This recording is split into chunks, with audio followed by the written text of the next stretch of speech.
तुला आता ऍडमिट करतो हॉस्पिटलला. उल्हासदादा आहे, उल्हासदादा तुला ऍडमिट करेल इथे. आणि तू काही पैशा विषयाची काळजी करू नको. तुला हॉस्पिटलला जे काय खर्च आहे ते आम्ही पक्षाकडनं करू.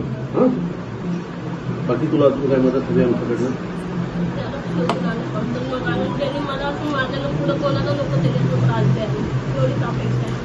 ठीक, आणतो त्याला. मी साहेबांनी तुला बघायला पाठवलं. ते व्हिडिओ साहेबांनी पाहिला. साहेब बोले जाऊन बघ त्या मुलीची तब्येत कशी आहे. तिला बरोबर बसता येत नाही, झोपता येत नाही, सगळं मार लागलाय. हो, तिला एवढं मारलाय. परिस्थिती बघून भीती वाटते. उठून बसतो. एवढं मार खाऊन ती जागी कशी काय हे झाली एवढं कमी पिलो. रात्र शक्ती फिरत आहे जरा. त्या व्हिडिओमध्ये दिसतात घसरत नाही त्याने. आणि त्याची वहिनी बोलते की त्याच्या वहिनीला मारली ना कानाखाली, तर ती बोलते तुम्हाला का मारली. त्याची वहिनी होती ना, तिने तिला मारलं. मग ती बोलते तुम्हाला का मारलं, त्याला मारायचं. मग तू वहिनी होती, तू काय करत होती? तू होती ना तिथं. त्याची आई होती, त्याची वहिनी होती. तेव्हा यांना धरण आजूबाजूवाले लोक काय करत होते? पुढे मदतीला आले. पुढे पकडून तरी ठेवायचं ना. नाही म्हणजे पकडून ठेवा ना. ते बोलत होते पकडायला म्हणून. मला मारलं तर त्यांनी काहीतरी ऍक्शन घ्यायला पाहिजे. उलट त्यालाच बाहेर निघून गेले. त्याला घेऊन त्याचे नातेवाईक होते ना सगळे तिथे. त्याचा पेशंट आहे का तिथे हॉस्पिटलला? चेक करून गेले की मला मारलं.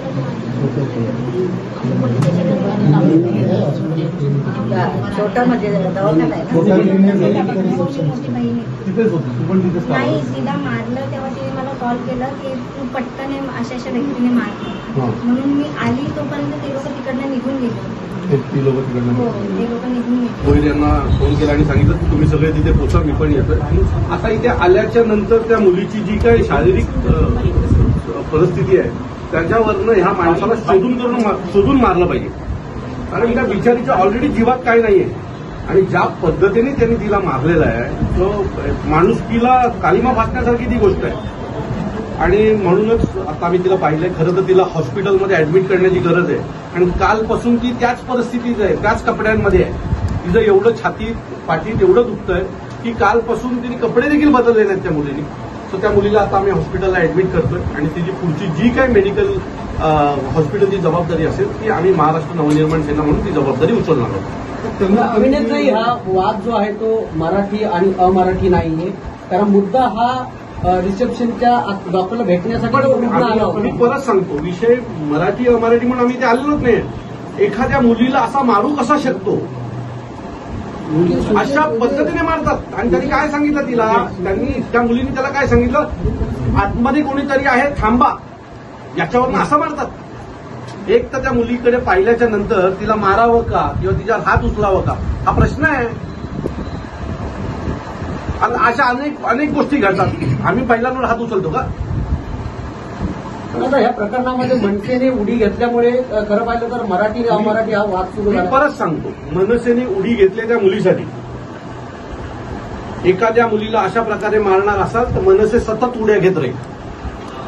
आम्ही शांत बसणार नाही.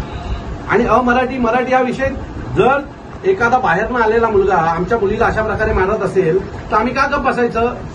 आता आम्ही एखाद्याला मारलं तर ते युपी बिहारला बसून त्यांचे राजकीय नेते ट्विट करतात ना त्यांच्या लोकांसाठी. मग आम्ही आमच्या लोकांसाठी यायचं नाही का? आम्ही आमच्या लोकांसाठी बोलायचं नाही का? त्यांना जर वाटतं 1000-1200 किलोमीटर लांब राहून की आमच्या एखाद्या पोराला त्याची चुकी असताना मारलं, ही तर पोरगी आमची आहे, आमच्या शहरात राहते, तिच्या शरीरात काय नाहीये, तिला आई वडील नाहीयेत, 3 लहान बहिणी एकत्र मिळून काम करतात आणि स्वतःचं घर चालवतात. तो अशांसाठी आम्ही उभं राहायचं नाही का? जर युपी बिहारमधनं त्यांची लोक जर त्यांच्या लोकांसाठी उभी राहणार असाल तर ही आमची मुलगी आहे. हिच्यासाठी आम्ही उभे राहणारच. अविनाशजी, आता खरं पाहिलं तर काही फोटो आहेत त्याचे, तलवार वगैरे घेऊन तो फिरत असलेले किंवा त्यांनी सोशल मीडियात असे फोटो ठेवलेले आहेत. गुंड प्रवृत्ती सुद्धा दिसतोय. आपली भूमिका काय असणार या सगळ्या प्रकरणामध्ये? त्याने ज्या पद्धतीने तिला मारलंय ना, तसं मारणं एखादं गुंडच करू शकतो.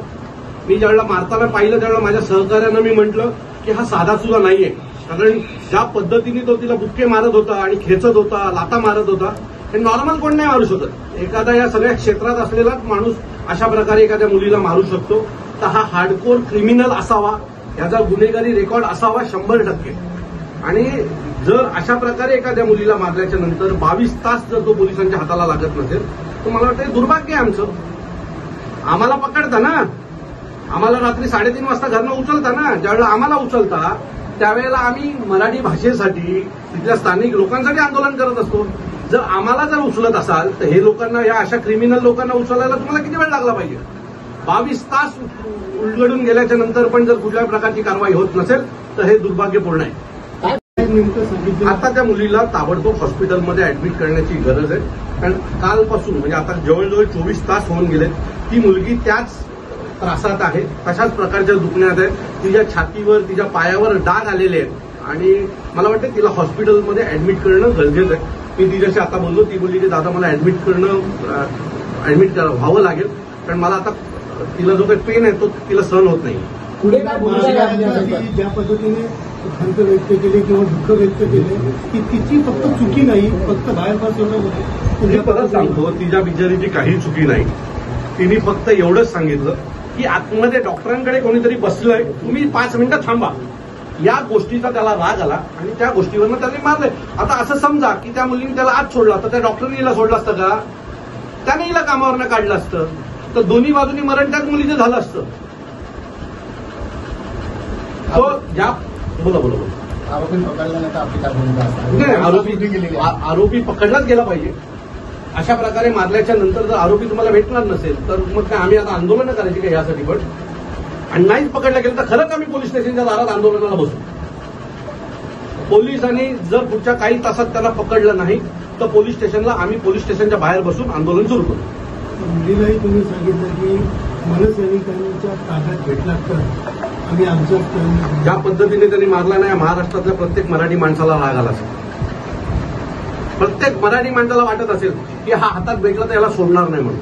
तोच राग आमचा पण आहे. खरंच एखाद्या मुलीला जिचं वजन 25-30 किलो नसेल अशा मुलीला अशा प्रकारे मारलं जातं का? चूक नसतं ना, आमच्याकडनं रिॲक्ट होणारच. कल्याण डोंगरमध्ये ही परप्रांतीयची दादागिरीची 3री घटना आहे.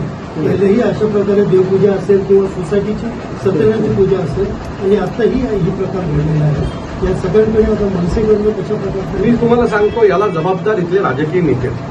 त्यांना त्यांचा मतदारसंघ टिकवण्यासाठी त्या लोकांनी या लोकांची भरती करून ठेवलेली आहे आणि त्यांना असं वाटतं की मतदान आम्हाला करणार, आम्ही निवडून येणार आणि म्हणून यांना आसरा देतात ती लोक.